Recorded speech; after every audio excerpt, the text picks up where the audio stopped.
time is up. When their time in heaven is up, the garland withers. And it's described that when the garland withers, everybody that they've been partying with, everybody that they've been enjoying with, turns their back and like just ignores them. Because they know that pretty soon the representatives of Yamaraj are going to come and take this person away. And they don't want their mood of enjoyment to be disturbed by this. So the person goes to the heavenly planets first, and then to the hellish planets. So in extraordinary cases, one gets to choose. For example, Yudhishthira is described in Mahabharata, that Yudhishthira, after leaving his, or actually he didn't leave his body, he went in the very same body to the heavenly planets. And he talked to Yamaraj. And Yamaraj said, well, do you want to experience, or no, Indra said, do you want to experience the results of your pious activities first or your impious activities first? And Yudhishthira said, well, I can't remember any impious activities, so let me experience that first. And, oh, by the way, where are my brothers and my mother? And Indra said, oh, they're in hell. And Yudhishthira said, no, that's not possible. I don't believe it. Let me see. I want to see this. So Indra gave a messenger, a Brahmana, and Brahmana took Yudhishthira down into the hellish planets. And then he saw his brothers and his mother and his wife, their wife, in a hellish suffering condition. And at this time, this is very interesting. This is very interesting. At this time, Yudhishthira became extremely angry, and he cursed Dharma.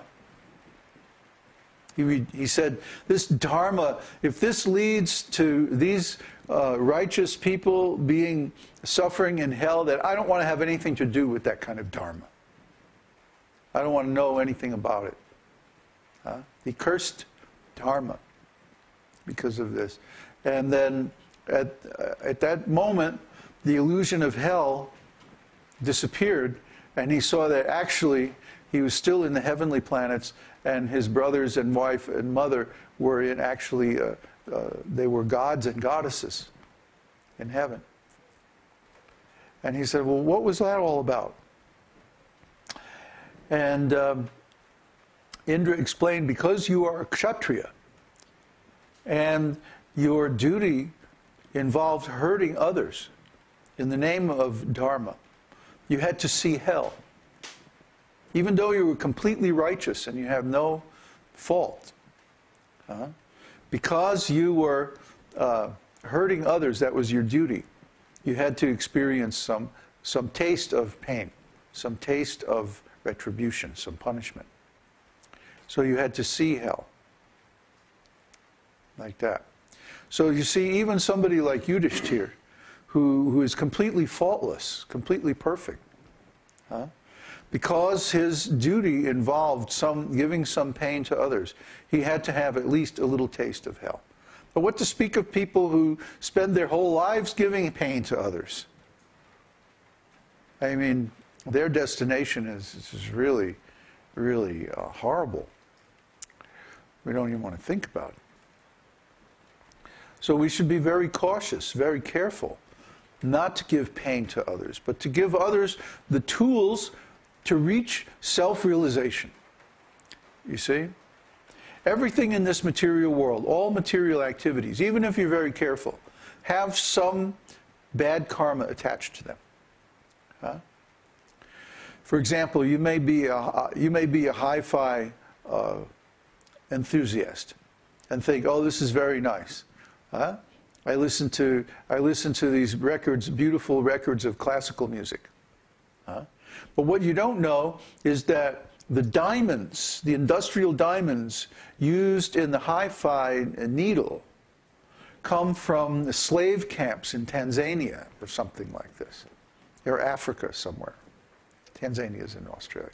But in Africa, where People labor hard under like back-breaking slavery conditions, indentured workers and like this.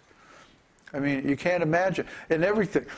Somebody was just saying there's some mineral which is used in high-tech equipment like computers, making the chips, that comes from these only like a handful of mines in Africa. And these mines are under the control of these really despotic governments. And the people there, I mean, it's practically like a prison camp, the conditions that they work in. Huh?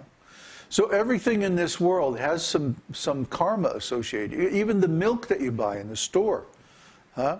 I mean, a lot of people who are vegans don't eat milk.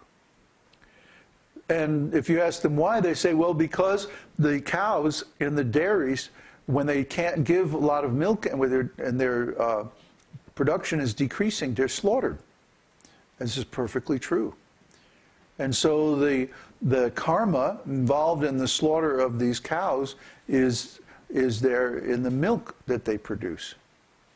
See? And of course the key, the antidote for that is to offer them as prasadam. Just like the antidote for the bad karma associated with high-tech equipment and stuff like that is to use them in Krishna's service. See, if we can use these things in Krishna's service, they become purified. They become spiritualized. See?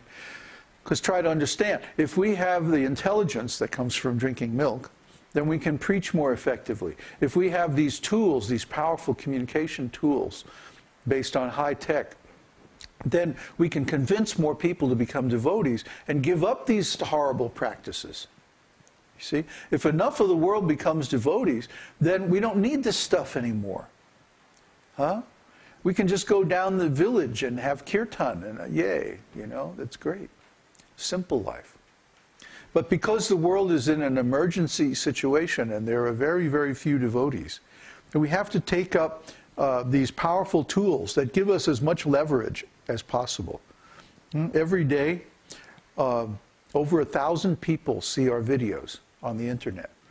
If I was to go and try to find 1,000 people to preach to, and then, you know, spend an hour or two talking to each and every one of them, you know, I wouldn't have time to eat or sleep. Actually, I couldn't do it. It's humanly impossible to go out and talk to 1,000 people every day. There's not enough time in the day. But through the technology, we can do it, and we should do it, even though there might be some unpalatable or impure aspect connected with the technology, because it enables us to follow these principles of giving our gifts. See? Giving charitable gifts to others. The greatest gift is transcendental knowledge. If one has transcendental knowledge, then everything else becomes possible. If one does not have transcendental knowledge, then nothing is possible. You're only going to be stuck in this material world and pushed around by the modes of material nature and your karma.